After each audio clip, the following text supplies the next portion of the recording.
السلام علیکم.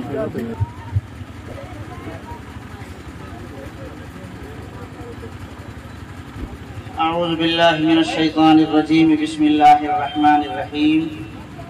یا ایہا الذین آمنوا قوا انفسکم واہلیکم نارا وقودها الناس والحجارہ وقال وأمر أهلك بالصلاة واصطبر عليها لا نسألك رزقا.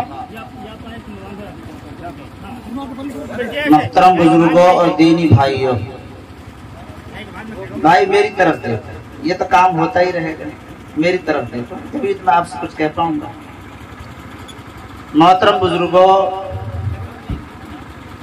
ہم میں سے ہر آدمی کی یہ خواہش ہوتی ہے کہ موت سے پہلے اپنی اولاد کو اس حال میں چھوڑ کر جائے کہ وہ کسی کے سامنے ہاتھ نہ پھیلائیں، کسی کے محتاج نہ ہو.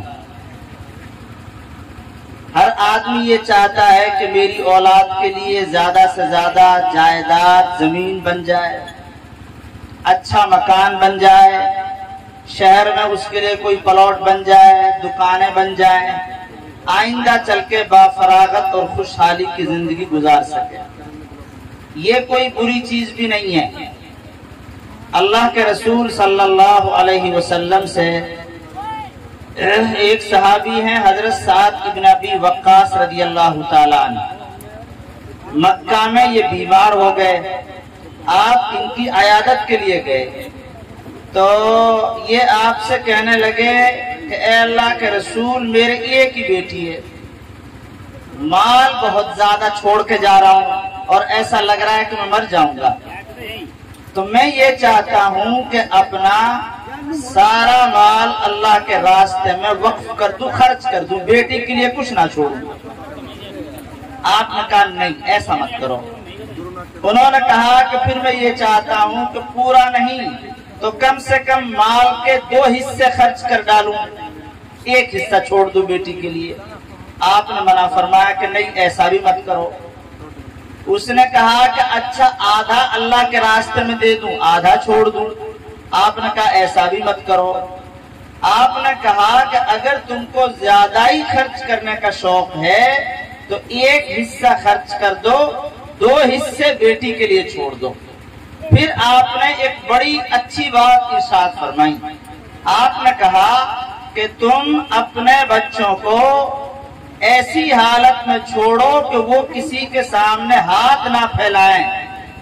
یہ اس سے بہتر ہے کہ تم ان کو محتاج کر کے چھوڑ جاؤ اور تمہارے مرنے کے بعد کبھی کسی کے دروازے پہ جا رہے ہیں، کبھی کسی کے دروازے پر جا رہے ہیں. اپنی اولاد کو مالی اعتبار سے ایسی حالت میں چھوڑنا کہ وہ کسی کے محتاج نہ رہیں، یہ اچھی بات ہے، کوئی بری بات نہیں ہے. لیکن جیسے ہر آدمی اپنی اولاد کی دنیا کی فکر کر رہا ہے، ویسے ہی ہر آدمی اپنی اولاد کو دینی اعتبار سے اس حال میں چھوڑ کر جائے کہ اس کی اولاد اس کے مرنے کے بعد کم سے کم اس کے لیے قرآن کریم پڑھنے کا اہتمام کر سکے، کم از کم نمازوں کا اہتمام کر سکے، روزہ، زکوٰۃ، حج کا اہتمام کر سکے. اور جیسے میرا ایمان پر خاتمہ ہو رہا ہے ویسے ہی میں اس کا انتظام کر کے جاؤں کہ میری اولاد کا بھی ایمان پر خاتمہ ہو. اگر صرف دین چھوڑا، دنیا نہیں چھوڑی تو کام چل جائے گا. لیکن اگر صرف دنیا چھوڑی اور اولاد کی دین کی فکر نہیں کی تو میرے محترم بھائیوں، ایسی اولاد ہمیں ہماری زندگی میں نقصان پہنچائے گی اور مرنے کے بعد میں ہمیشہ نقصان پہنچائے گی. اس کا اپنا نقصان اپنی جگہ. ایک چھوٹی سی بات ذہن میں آ گئی، غالباً 2011 کی بات ہے، انگلینڈ کا واقعہ ہے. ایک آدمی کے باپ کا انتقال ہو گیا ایسے علاقے میں کہ جہاں کفن دفن کا انتظام سرکار کرتی ہے. سرکار اپنے خرچے سے اس کے کفن کا انتظام کرے گی، نلانے کا انتظام کرے گی، قبر کھدوانے کا انتظام کرے گی، اور جو جس مذہب کا آدمی ہے اس کے آدمیوں کو بلا کر پھر حوالے کر دیتی ہے کہ آپ اپنی رسومات ادا کر کے اس کو دفن کر دو یا جو مرضی وہ کر دو۔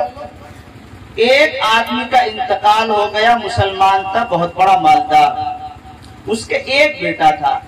یہ بیٹا کہیں دوسری جگہ رہتا تھا، بہت زیادہ دنیا دار تھا، باپ بھی دنیا دار، بیٹا بھی دنیا دار۔ ایک ہی بیٹا، وہ بھی کسی دوسری جگہ رہتا تھا۔ باپ کا انتقال ہو گیا، حکومت کو پتہ چلا کہ بوڑھا مر گیا ہے، تو انہوں نے اس کے کفن دفن کا انتظام کیا۔ انتظام کرنے کے بعد میں بیٹے کو اطلاع کی کہ فلاں جگہ پر تمہارے باپ کا انتقال ہو گیا ہے اور اس کے کفن دفن کا انتظام تو ہم نے کر دیا ہے، تم آ جاؤ، اگر چاہو تو اپنے مذہب کے مطابق اپنی رسومات ادا کر کے اپنے والد صاحب کو دفن کر دو۔ بچہ آیا، لڑکا بڑا ہوا پڑا تھا، وہ آیا۔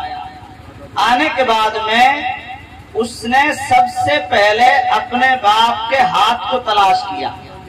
اس کے باپ کے ہاتھ میں ایک انگوٹھی تھی جس میں ایک نگینہ تھا، ہیرا، جس کی قیمت تھی تقریباً 60,000 پاؤنڈ۔ اس کا مطلب ہے ہندوستان کے کروڑوں روپے۔ ایک نگینہ اس میں جڑا ہوا تھا۔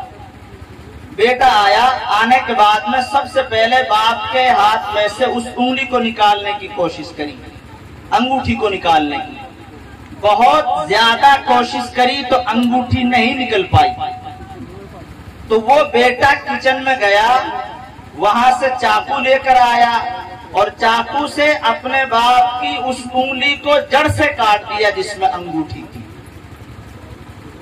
انگوٹھی نکالنے کے لیے انگلی کو جڑ سے کاٹا، اس میں سے انگوٹھی نکالی، انگوٹھی کو جیب میں ڈالا اور انگلی کو باپ کے اوپر پھینک کے حکومت کے آدمیوں سے کہنے لگا کہ تم جیسے چاہو اس کو دفن کر دو، ویسے تو میں مسلمان ہوں لیکن میں نہیں جانتا کہ مسلمان اپنے مردوں کے ساتھ مرنے کے بعد کیا کرتے ہیں، مجھے کچھ پتا نہیں ہے۔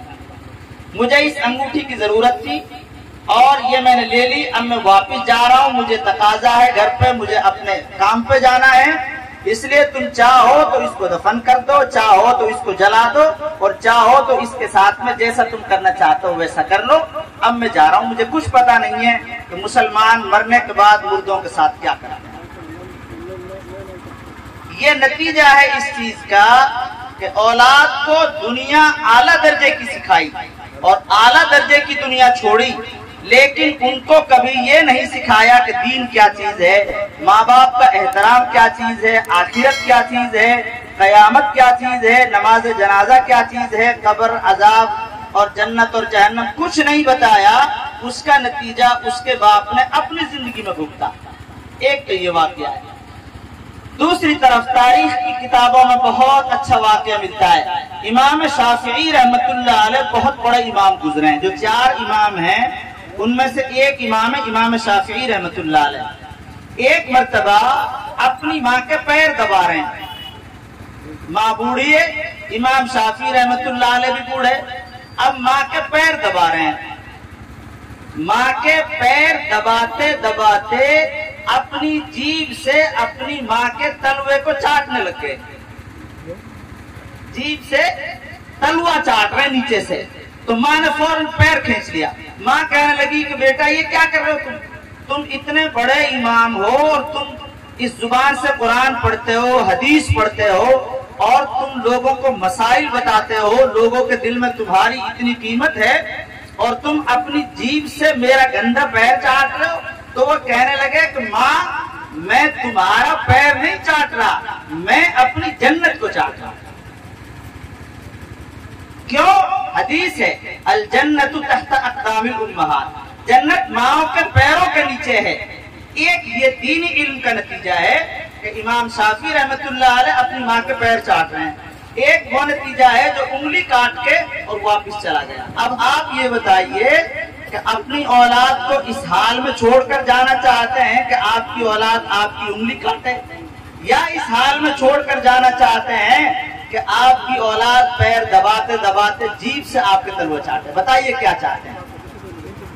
یہی چاہتے ہیں نا کہ ہماری اولاد ہماری اطاعت کرے، فرما برداری کرے، ہمارے مرنے کے بعد ہماری اولاد اپنے دین پر قائم رہے۔ حضرت ابراہیم، حضرت یعقوب علیہ السلام دونوں نے مرتے وقت میں اپنے بچوں کو اکٹھا کیا، اور اکٹھا کرنے کے بعد کہنے لگے ما تعبدون من بعدی، یہ بتاؤ میرے بعد کس کی عبادت کرو گے، کس کی پوجا کرو گے؟ بچوں نے کہا کہ آپ کے اللہ کی عبادت کریں گے، اپنے اللہ کی عبادت کریں گے۔ آپ سینے پر ہاتھ رکھ کے بتاؤ، ہم میں سے کتنے لوگ ایسے ہیں کہ جنہوں نے اپنی اولاد کو اکٹھا کر کے کبھی یہ پوچھا ہو کہ بھائی میں تو بوڑھا ہو رہا ہوں، یہ بتاؤ میرے بعد تم کس اللہ کو مانو گے، میرے بعد کون سے دین پر قائم رہو گے، میرے بعد نماز پڑھو گے کہ نہیں پڑھو گے، میرے بعد جو ہم کام کرتے آئے ہیں دین کے ان کو کرو گے کہ نہیں کرو گے؟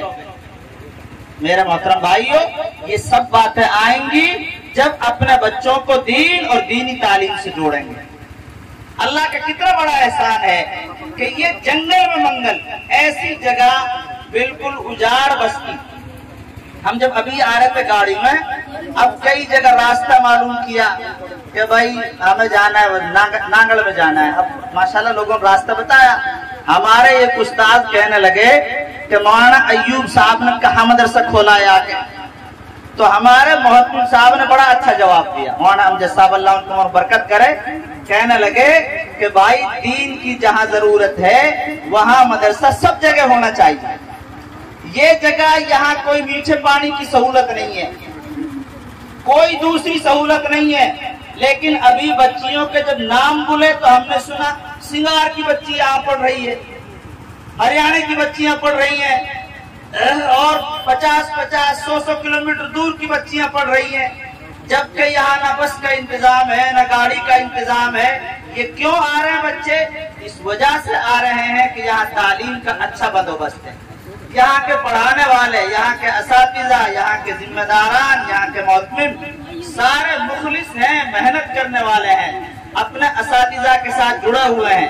حضرت مولانا زید صاحب، حضرت مولانا ایوب صاحب کے جو صاحب زادے ہیں وہ ہمارے یہاں بھی پڑھے ہیں اور ماشاءاللہ دارالعلوم سے فارغ ہے دیوبند سے، تو ان کے استاد محترم حضرت مفتی عارف صاحب کہاں سے آئے ہوئے ہیں ہمارے درمیان؟ ہزاروں کلومیٹر دور سے آئے ہوئے ہیں، صرف آپ کی محبت میں، اس جنگل میں جہاں کسی بھی چیز کا بندوبست نہیں ہے۔ یہ صرف کس کی برکت ہے؟ دین اور دینی تعلیم کی برکت ہے۔ یہی بچیاں جو جنگل میں کھیتی میں کام کرتے کرتے گانا گائیں گی، گانا گنگنائیں گی، جب ان بچیوں کی زبان پر اللہ کے نبی کی شان میں نعت پاک جاری ہو جائے گی تو یہ بچیاں کھیت میں کام کریں گی اور نعت پاک پڑھیں گی، یہ بچیاں گودڑی میں دھاگا ڈالیں گی اور نعت پاک پڑھیں گی، یہ بچیاں روٹی پکائیں گی اور نعت پاک پڑھیں گی، قرآن کریم کی تلاوت کریں گی۔ جہاں 5 عورتیں اکٹھی ہو جائیں گی، عورتیں غیبت کریں گی، یہی بچیاں ان کو دینی تعلیم سکھائیں گی کہ بہن غیبت مت کرو، غیبت کا اتنا بڑا گناہ ہے، اور یہ چیز سیکھ لو، یہ چیز سیکھ لو، یہ چیز سیکھ لو۔ آج یہ بچیاں یہاں سے سیکھ کر جائیں گی تو انشاءاللہ یہ بچیاں اپنے دین کو پوری دنیا کے اندر پھیلائیں گی۔ اس لیے میرا محترم بھائیوں، زیادہ وقت کا موقع نہیں ہے، ہمارا مہمان خصوصی ہمارا درمیان تشریف فرما ہے، انشاءاللہ تفصیلی خطاب ان کا ہوگا۔ یہ چند معروضات کی جو میں نے آپ حضرات کی خدمت میں پیش کر دی۔ بھائی یہ ایک باغ ہے، اور اس باغ میں مالی کی حیثیت سے حضرت مولانا ایوب صاحب ہیں، ان کے اساتذہ کرام ہیں، معلمات ہیں، ان کے صاحبزادے ہیں، لیکن اس باغ کی دیکھ بھال اور اس کو پانی دینے کی ذمہ داری ہم سب کی ہے۔ پانی کیسے دیا جائے گا اس کو؟ اپنے بچوں کو اس مدرسے میں داخل کرو تعلیم کے لیے، مالی اعتبار سے اگر ضرورت پڑے تو مالی اعتبار سے اپنے مدرسے کو ہر وقت تر و تازہ رکھو تاکہ یہ حضرات تعلیم کے لیے اپنا آپ کو فارغ کر سکیں۔ یہ چند معروضات بھی آپ حضرات کی خدمت میں، امید ہے کہ آپ حضرات انشاءاللہ عمل کریں گے۔ اللہ تعالیٰ جو باتیں کہی گئی ان پر عمل کرنے کی توفیق نصیب فرمائے۔ وآخر دعوانا ان الحمدللہ رب العالمین۔